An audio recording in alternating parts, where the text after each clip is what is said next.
Hi there, my name's Richard.tearle and I'm one of the leaders at Mickfield Evangelical Church, and what I'd like to do is present a series of 3 reasons why I personally am a personal follower of Jesus. These are reasons that are very close to my heart. A little while ago someone said to me, "Come on Rich, tell us your sort of top 5 reasons for why you're a Christian." They were asking questions about the Christian faith, and I have to confess my mind was so full of different things that I might say that I'd struggle to boil it down. So I spent a bit of time thinking about this. What would be my sort of top 3 reasons for being a personal follower of Jesus? And we're going to take a look at these today. Just the first one, what we've decided to call the Monty Python reason.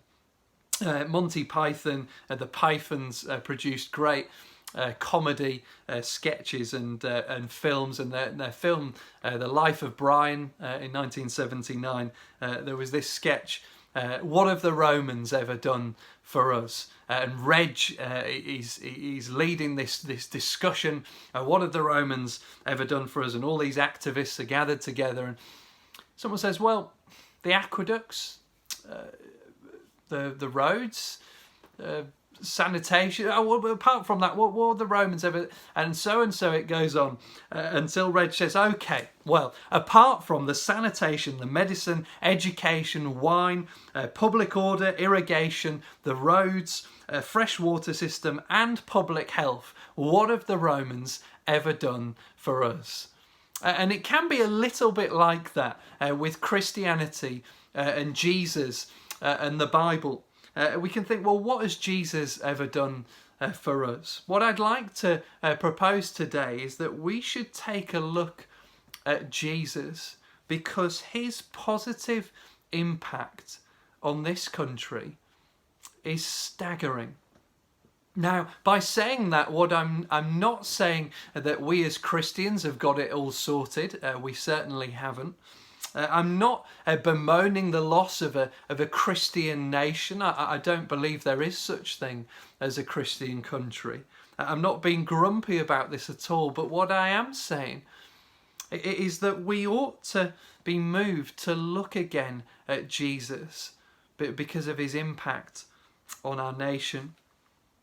We're not going to forget 2020 very quickly, are we? Because of the current coronavirus crisis. But what is 2020? 2020 years from what? Well, it's from the birth of Jesus of Nazareth, isn't it? Our whole calendar is based around him.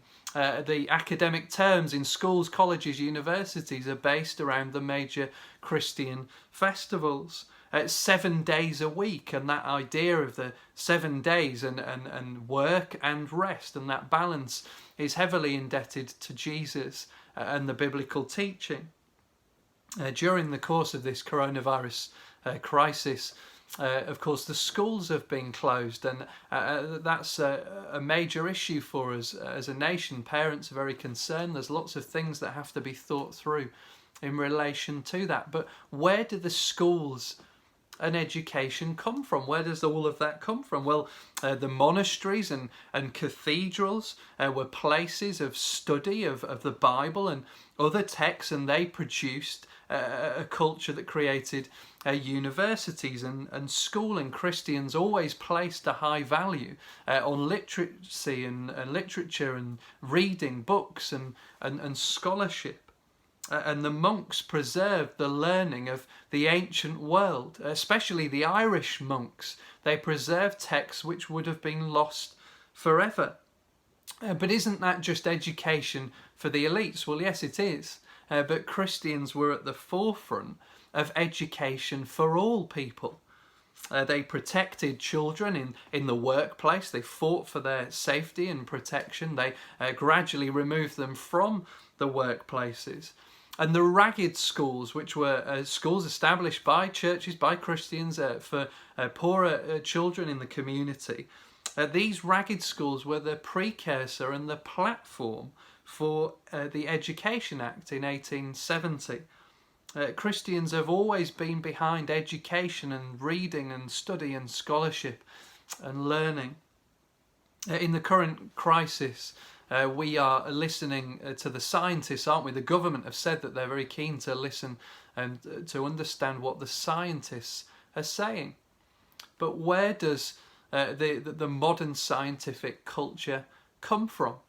This culture was birthed out of Christianity. Christianity gives us this idea of a created world in which there are the principles and orders at play because God has made the world in a certain way, and these things are there for us to discover and learn about. And so this belief system produced a scientific culture. Many of the early scientists were Christian believers. Of course, in the present crisis, the NHS has been brought to the forefront, and rightly so. Those people who are working so hard and bravely to save lives. Well, the ethics of modern medicine, the idea of a hospital, if not the reality itself, the practice of modern nursing and the modern day hospice movement, all of these things are heavily indebted to the biblical teachings of Jesus, to Christian values, and to the activism of Christians. Christians led the way in the care for, the humane treatment of, and the legal protection of people with mental health issues. A long time ago they fought those battles. During this current crisis, we've been amazed, haven't we, at the thousands of people who volunteered their time and their energies to serve other people. Where does this emphasis in our culture on volunteering, on charities and societies serving other people in society, where does that come from? Well, during the Victorian era, there was an explosion of these societies and charities and people volunteering their time to serve other people. And this was colossally influenced by Christians and Christian teaching, and was really driven by principles from the Bible and by Christian leaders.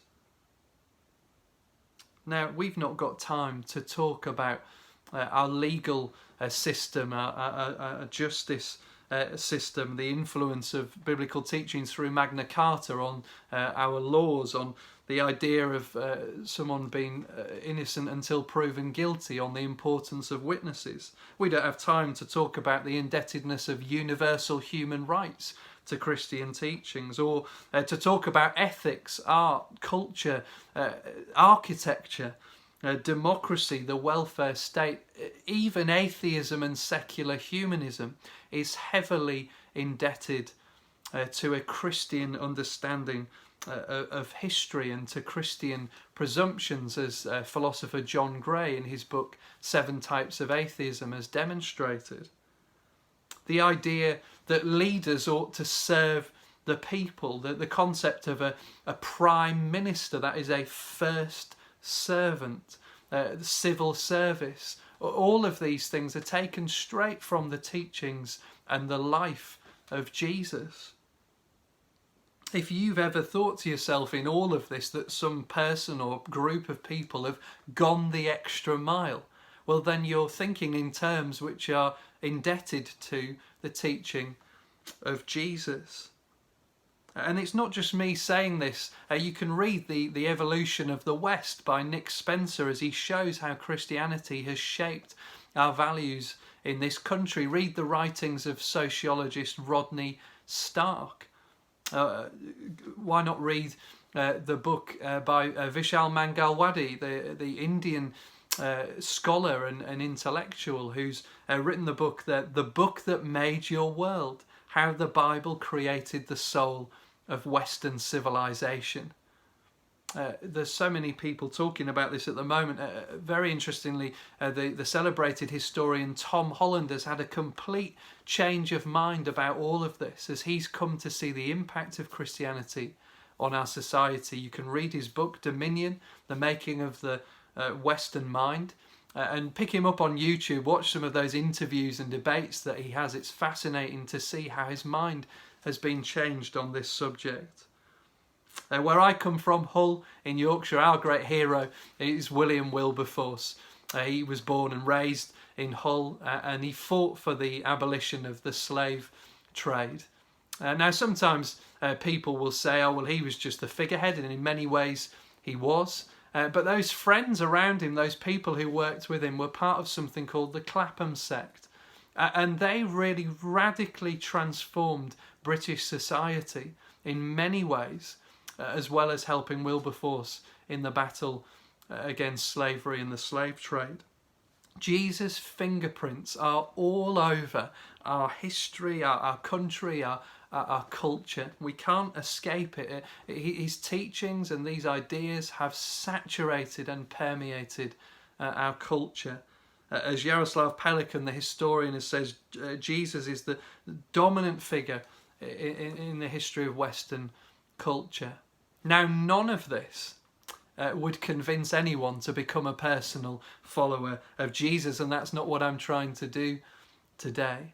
But if this is just some of the fruit of Christianity, if it's produced this beauty and goodness and human flourishing in so many ways, then isn't it worth taking a look at the roots?